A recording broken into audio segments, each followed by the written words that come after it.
Milikilah hati yang percaya dan terbuka. Tidak mudah untuk memiliki hati yang percaya dan terbuka, karena tantangannya berat, resikonya besar, dan orang tidak berani mengambil resiko yang demikian. Orang berusaha untuk hidup dalam zona nyaman, sekalipun melanggar kebenaran, keadilan, melanggar apa yang diperintahkan oleh Tuhan. Karena orang suka berada di zona nyaman, tidak peduli apakah itu karena kebenaran atau tidak, tapi karena untuk melindungi diri biasanya. Kita melihat korban-korban mereka yang percaya dan terbuka terhadap Allah. Percaya kepada Allah, terbuka, berarti terbuka akan teguran-teguran Allah. Dan pada dasarnya, siapa sih manusia yang suka ditegur? Mau cara halus saja susah terima, apalagi cara kasar dan terang-terangan. No. Sekalipun orang itu orang dekatnya, atau mungkin suami istrinya, susah, nah tidak enak. Ditegur itu suatu yang tidak enak. Maka orang berusaha menjauh dari itu. Lalu bagaimana dengan mereka yang menegur? Kita tahu, bacaan pertama, bacaan kedua menunjukkan resikonya besar.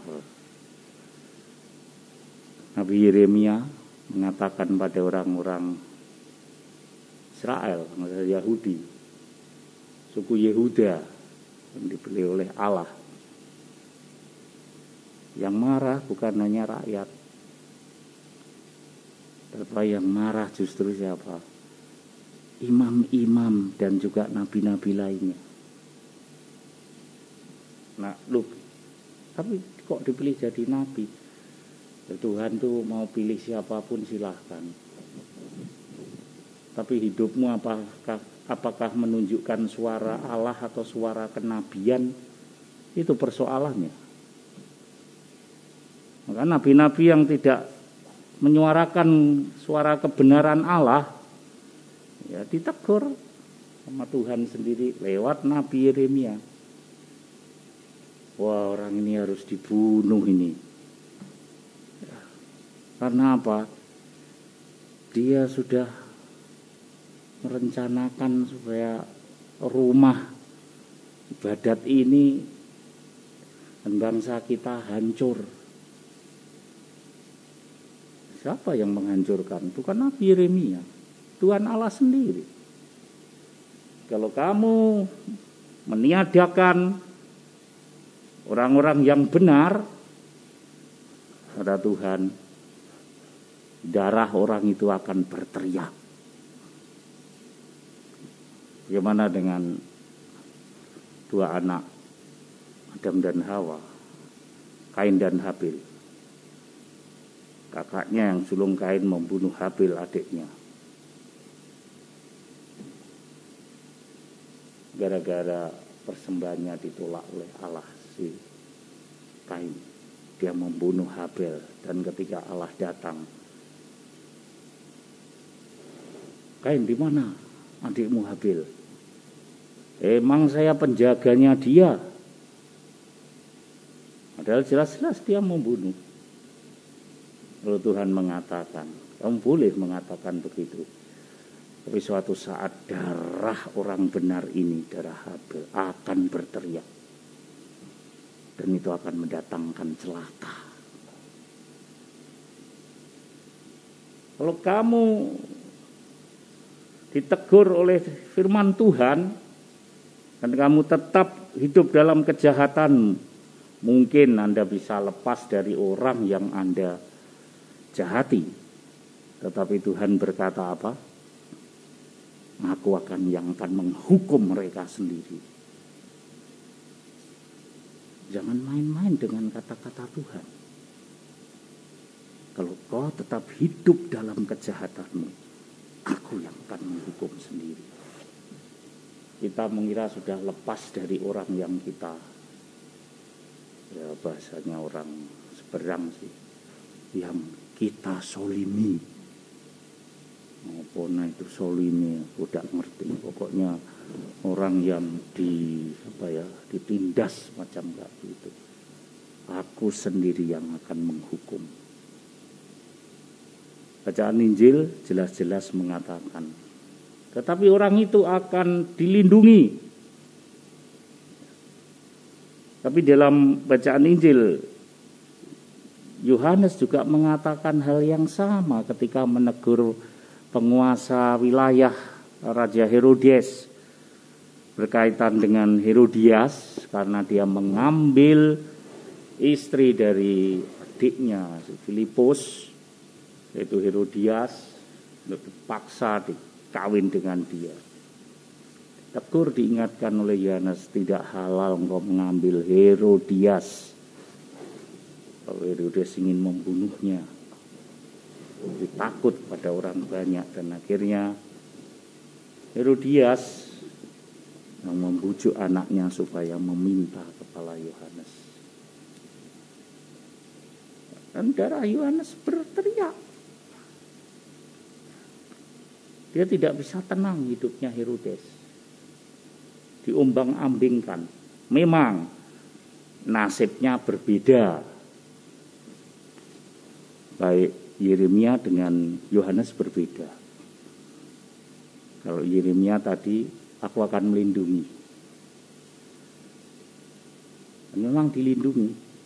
Dia ditolong oleh banyak rakyat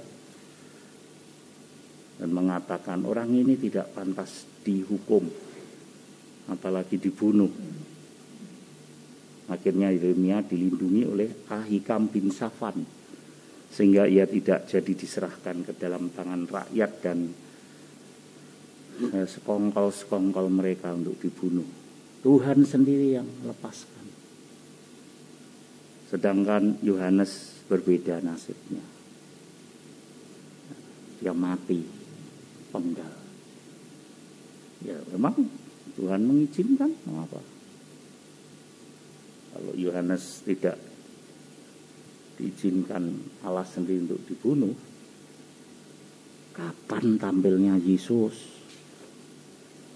Semua sudah ada dalam penyelenggaraan ilahi.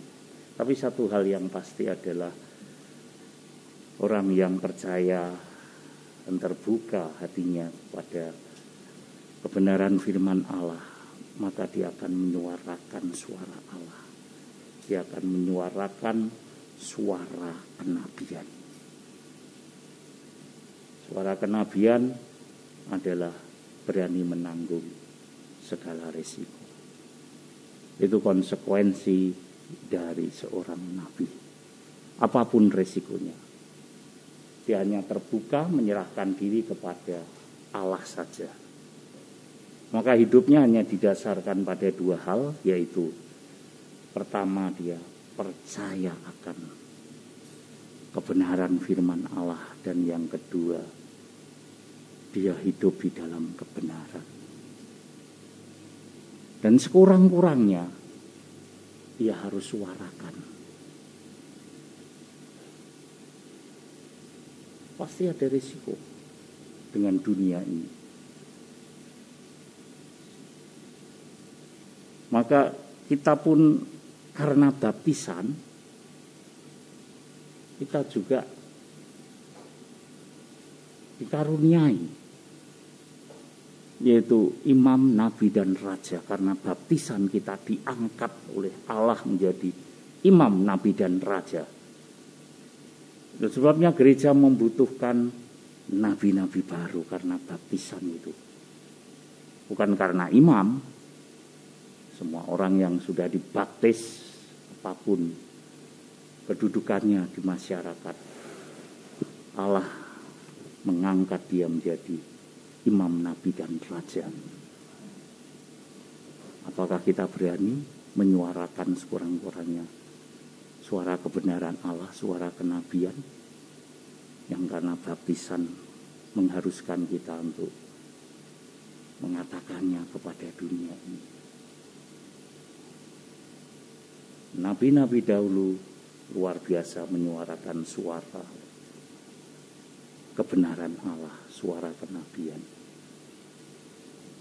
Ya, apapun resikonya, mereka tetap maju dan tidak gentar untuk membela apa? Kebenaran. Tapi rupanya suara kenabian sekarang berubah, bergeser. Lama-lama tergeser, bukan lagi maju tak gentar membela yang benar. Tapi sekarang suaranya bergeser, maju tak gentar membela yang bayar. Itu kenyataan. Di mana suara kenabianmu? Anda sudah dibaptis. Kadang-kadang dalam hidup sehari-hari suara kebenaran itu kalah karena apa? Omong-omong itu loh. Sungkan saya, sungkan. Nggak enak saya. Pekewuh saya. Kita menyuarakan, enggak kalau sampai dibunuh. Kalau dulu resikonya dibunuh. Tapi sekarang hanya kalah dengan perasaan-perasaan afeksi. Oh, enggak enak aku nanti kalau ngomongi. Karena aku pimpinan saya misalnya. Akhirnya dibungkam suara kenabian kita. Allah hari ini mengingatkan kita karena mereka yang sudah dibaptis, Allah mengangkatnya menjadi imam, nabi, dan raja. Pertanyaan bagi kita masing-masing, masih beranikah di zaman kekinian ini kita menyuarakan suara kebenaran Allah? Mari kita mohon dalam perayaan Ekaristi yang kita tekuni, agar cepat atau lambat kita pun dikembalikan kepada kodrat kita sebagai orang-orang yang telah percaya dan terbuka kepada firman Allah, agar mulai sekarang kita berani sekurang-kurangnya menyuarakan kebenaran Allah. Mari baptisan yang telah kita terima membuat kita berani menyuarakan suara kenabian yang keluar dari firman-firman Allah.